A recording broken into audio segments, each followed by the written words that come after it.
The sun was warm, the sky clear, and the guests arrived with gifts, smiles, and high expectations. Emily Sanders and Mark Dalton were finally getting married after 3 years of dating. Everyone in their small Georgia town believed they were the perfect match.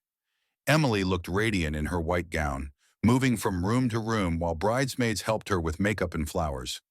Mark, usually calm, seemed unusually quiet, but everyone assumed it was just nerves. No one could have imagined that by sundown, this wedding would turn into the most horrifying day in the town's history. Mark stood before the mirror in the groom's suite. He straightened his tie, looked into his own reflection, and sighed deeply. The best man, Jason, tried joking with him, but Mark hardly reacted. What no one knew was that Mark had made a discovery 2 nights before the wedding, a discovery that shattered his trust and ignited something dark inside him. He was carrying a secret he had not shared with anyone, and the weight of it grew heavier with every passing minute. In the bridal room, Emily's hands trembled. Her smile looked bright, but her eyes carried a shadow. Her maid of honor, Chloe, asked her repeatedly if she was okay. Emily forced a laugh, saying it was just wedding stress.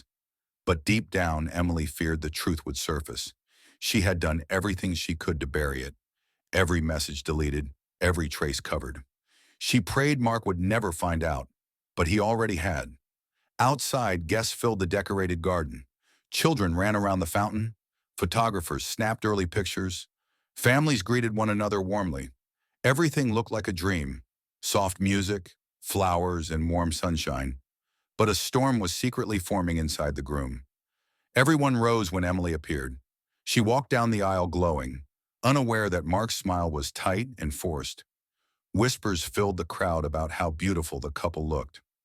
Mark took her hand gently, but Emily could feel the tension like electricity. Still, she kept smiling for the sake of the moment. The pastor asked them to exchange vows. Emily went first, speaking with emotion, promising love, honesty, and devotion. Mark's eyes stayed locked on hers, but his expression was unreadable. When it was Mark's turn, he hesitated. Guests leaned in, expecting something romantic. Instead, Mark took a slow breath and said, "Before I promise anything, I need to tell everyone here the truth." The crowd froze. Emily's face drained of color. Mark reached into his suit jacket and pulled out printed phone screenshots. Emily's heart plummeted. Mark lifted the papers and read a message aloud. A message Emily had sent to another man. "I wish I had met you before, Mark. I think I'm falling for you." Gasps rippled through the crowd. Then Mark said the man's name. It was someone everyone knew. It was his own cousin, Alex. Emily broke down, begging Mark softly, "Please, not like this." But Mark had more. Guests were horrified. Some covered their mouths, others whispered in disbelief. Emily's parents rushed forward to calm the scene. Mark's mother sobbed loudly. Alex, the secret lover, stood pale at the back of the ceremony, unable to move or speak. Everything Emily feared was happening, publicly, brutally, and with no chance to escape. Emily reached for Mark's arm, tears streaming, but he pulled away violently. "Don't touch me," he said sharply. Emily fell to her knees in front of everyone, pleading, "It was a mistake. It was before we got engaged. Mark, please listen." But Mark's anger had reached a level no one recognized. The pastor tried to regain control, but the situation was already beyond saving. Guests rushed to escort children away from the chaos. Cameras captured every second. Mark threw the papers into the air like confetti, shouting, "You wanted the truth? There it is." Emily sobbed uncontrollably as her dream day turned into her worst nightmare.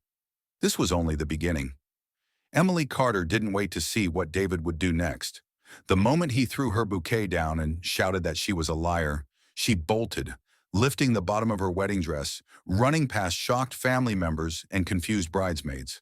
Her heels wobbled, her veil tore off in the wind, and her makeup streaked down her cheeks. Behind her, she could still hear David shouting, "You ruined me, Emily." Emily didn't know where she was going. She only knew she needed to get away before David caught up.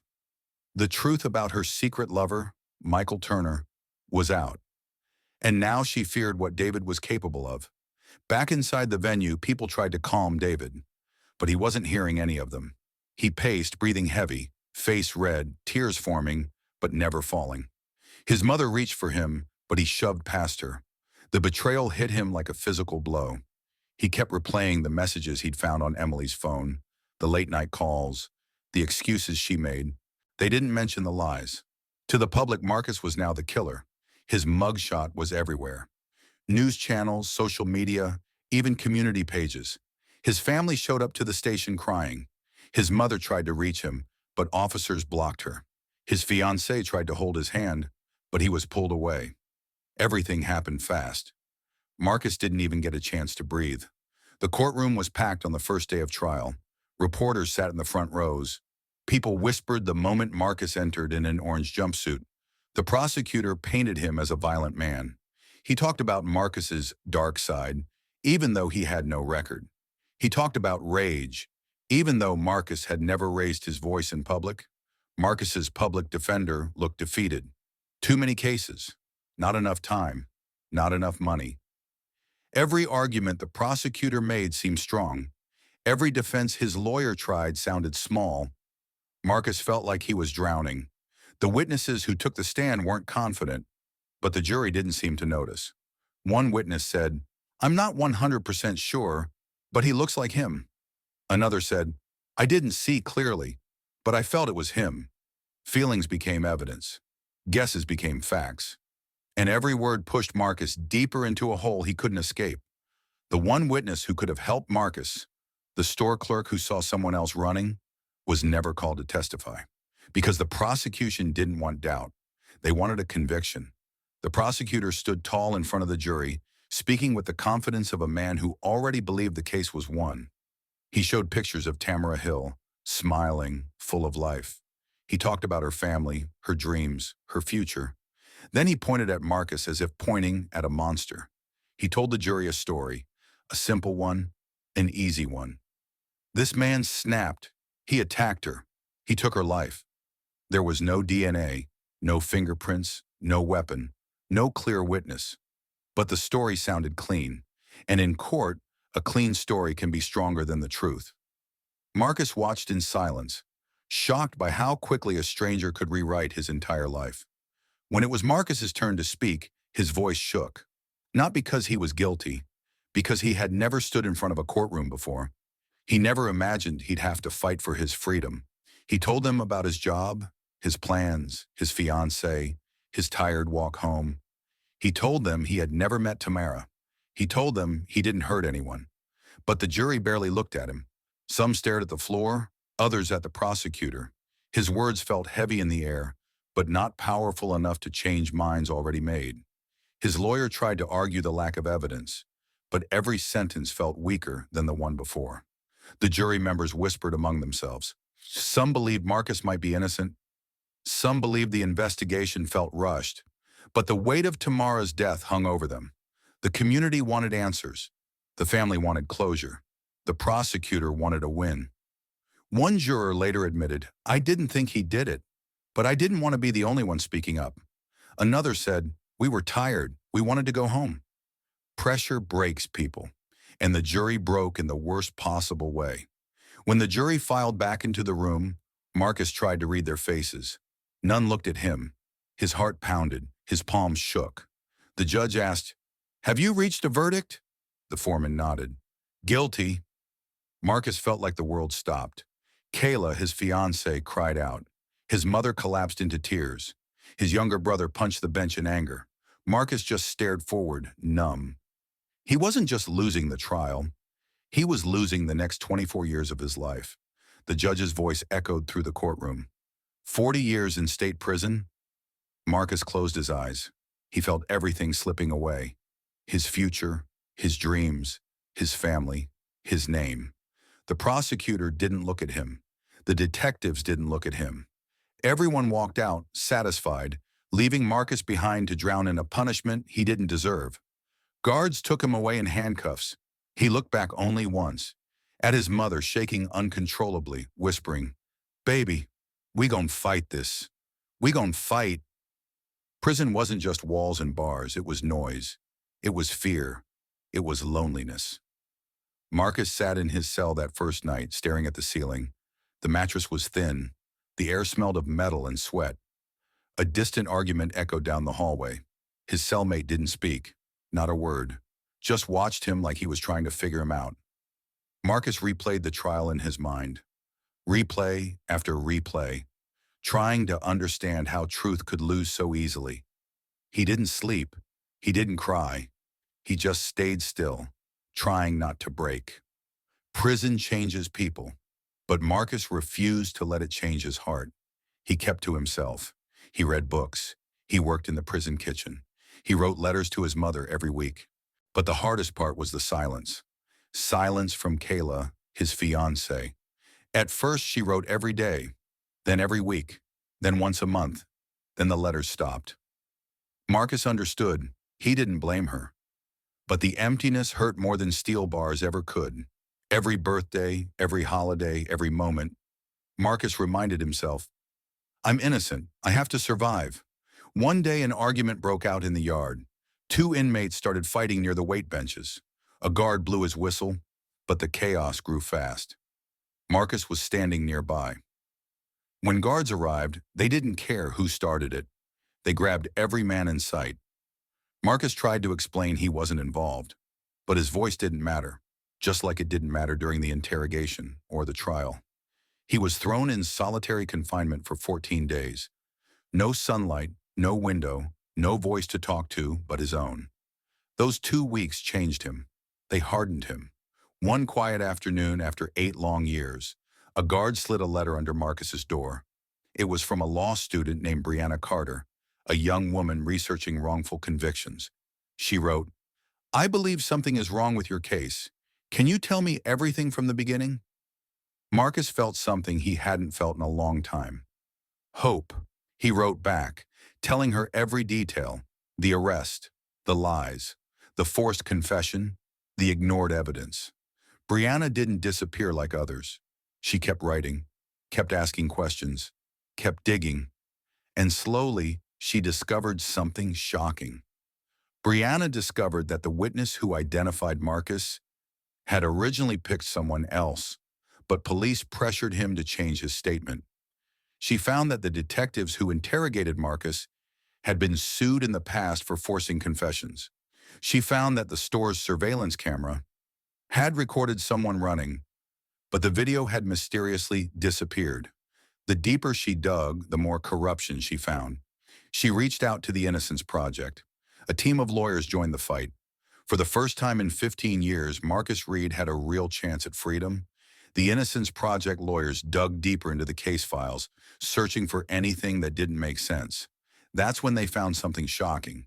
Detective Roland Briggs, the lead investigator, had a long history of cutting corners, hiding evidence, and pushing suspects into confessions. But what sealed the truth was a retired officer who finally decided to speak up. He admitted, Detective Briggs said he just needed someone to pin the crime on, and that boy was in the wrong place at the wrong time. Those words cracked the case wide open. For the first time, the system showed its scars. The Innocence Project tracked down Eddie Tillman, the man who claimed he saw Marcus running near the crime scene. They found him living in a small apartment, sick and tired of holding secrets. He confessed everything. I didn't want to say he did it, but the detectives kept coming to my house. They told me if I didn't help, I'd be charged too. Eddie had lived with guilt for 24 years. He cried as he explained how the police pushed him, threatened him, and scared him into pointing at Marcus. His new statement became the missing puzzle piece the legal team needed. Back when the crime happened, DNA testing wasn't advanced. But now technology had improved. A small piece of clothing from the victim was tested again. This time, the results came back clear. The DNA belonged to a man who had been arrested 3 years after Marcus's trial. A man with a violent history. A man who lived only 2 blocks from the crime scene. A man the police never questioned. His name was Jerome Razor Willis.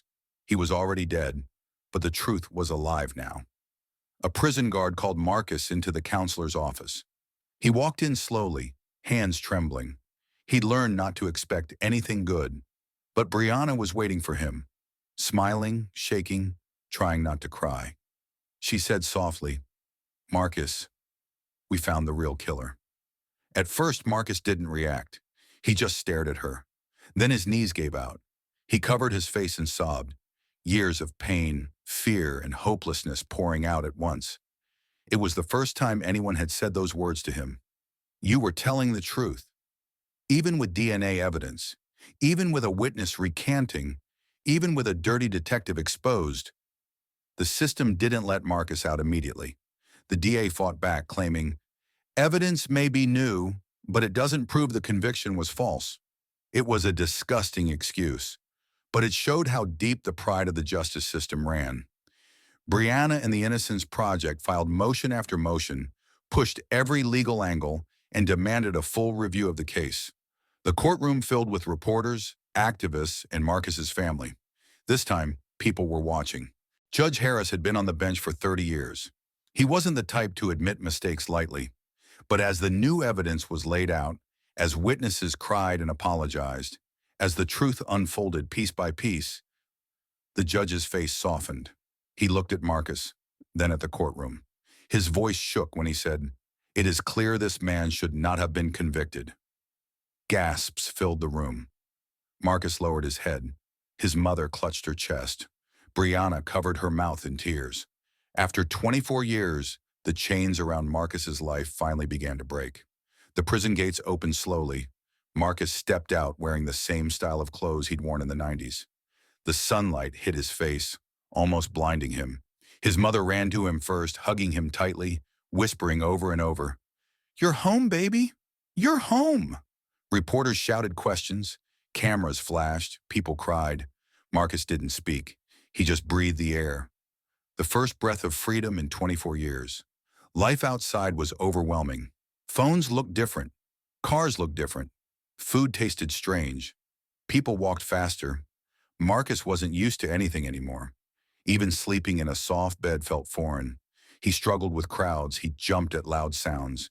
He had nightmares of prison walls closing in, but he tried, every day, to relearn the world that forgot him. News stations began reporting on Jerome Razor Willis. Turns out he had a long history. Robbery, assault, breaking into homes. Violence. He lived near the crime scene. He matched the description given by original witnesses. He had been arrested with bloody clothing months later. The truth was clear. Marcus never had a chance. Police ignored the real suspect and chose the easier one. The world finally understood how badly the system failed him. A TV network invited Marcus to share his story. He sat down nervous, hands shaking. The reporter asked, "What do you want people to know?" Marcus took a long breath. "I want people to know that justice shouldn't depend on who's easiest to blame.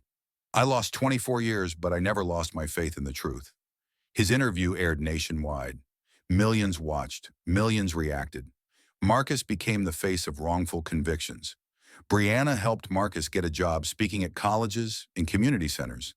He talked about injustice, corruption, and the danger of rushing to judgment. Students listened, parents cried, young men saw themselves in his story. Marcus wasn't bitter. He wasn't angry. He was determined to make sure no one else suffered like he did. His wounds were deep, but his purpose was deeper. 2 years after his release, Marcus opened a foundation called the Reed Project for Justice. It offered legal help to people who couldn't afford lawyers. It trained students in criminal reform.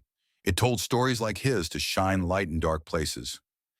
At the grand opening, Marcus's mother stood beside him, proud and teary-eyed. He looked at the crowd and said, "I'm not the man the system tried to make me. I'm the man I chose to become." The audience rose to their feet. Marcus was no longer just a victim. He was a symbol of strength, of truth, of a fight that refused to die. Remember to share, like, comment, and subscribe. I'll see you on the following story.